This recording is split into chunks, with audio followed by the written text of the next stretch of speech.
Ya pemirsa, Menteri SDM ini mengungkapkan terdapat sekitar 2.740 lokasi penambangan tanpa izin atau peti di komoditas batubara, logam, dan juga non-logam pada tahun 2022 yang lalu. Dan khususnya hal ini juga memang terjadi di Morowali ataupun di Sulawesi Tengah dan juga Sulawesi Tenggara. Yang mana hal ini menjadikan penurunan cadangan devisa Indonesia ini sekitar 8 miliar USD pada tahun 2022 dibandingkan pada tahun 2021. Dan juga pemerintah ini menargetkan adanya pemurnian smelter bauksit sekitar 12 smelter ke depannya. Namun memang yang masih existing saat ini memang baru hanya 4 smelter bauksit saja. Dan terkait hal ini kami akan langsung bertanya kepada PLH Dirjen Mineral dan Batubara dari Kementerian SDM yakni M. Idris F. Syihite berikut ini. Ya Pak Idris, ini kan cadangan devisa kita pada tahun lalu ini berkurang sekitar 8 miliar US dollar. Ini karena juga diketahui adanya banyak penambangan tanpa izin di Sulawesi Tengah dan juga Sulawesi Selatan. Khususnya di Morowali ini bagaimana Kementerian SDM menangani adanya impor penambangan tanpa izin ini, Pak? Ya, jadi kita kembalikan kepada fungsi ya. Jadi sesuai dengan kewenangan yang dimiliki oleh Kementerian SDM, tentu kalau ranahnya adalah perbuatan melawan hukum, karena peti itu adalah tindak pidana, maka kita melakukan koordinasi secara intensif dengan APH. Kita sudah berapa kali melakukan koordinasi dengan APH, dan peti ini tidak hanya menyangkut sektor atau subsektor dengan komoditas nikel, sebagaimana tadi Mbak sampaikan, tapi juga di batubara masif, ya, sehingga kita melakukan komunikasi yang intens. Nah, hal lain yang kita lakukan adalah melakukan pengawasan, kemudian memberikan himbauan kepada para pemilik wilayah pertambangan yang izin tadi, ya, supaya mereka juga mengoptimalkan fungsi pengawasannya. Nah, yang menjadi poin penting adalah sekarang bahwa Kementerian SDM sedang menginisiasi pembentukan unit kerja baru selevel eselon 1, ya. Kita harapkan dengan adanya unit kerja baru ini bisa mereduksi atau mereradikasi praktek-praktek peti.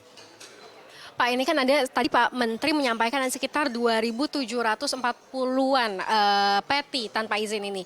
Ini bagaimana sih? Apakah Kementerian SDM mengetahui pengusaha-pengusaha yang memiliki tambang ilegal tanpa izin, baik itu dari nikel, batubara dan lain sebagainya?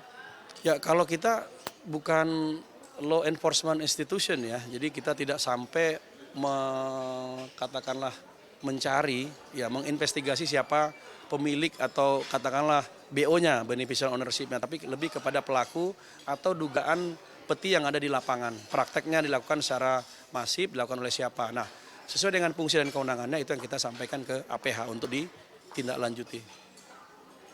Pak, ini kan untuk bauksit larangannya sendiri akan berlaku pada Juni tahun ini. Namun katanya ini ada 4 pengusaha yang memutuskan, ada beberapa pengusaha yang memutuskan untuk diundur 4 tahun. Ini bagaimana, Pak?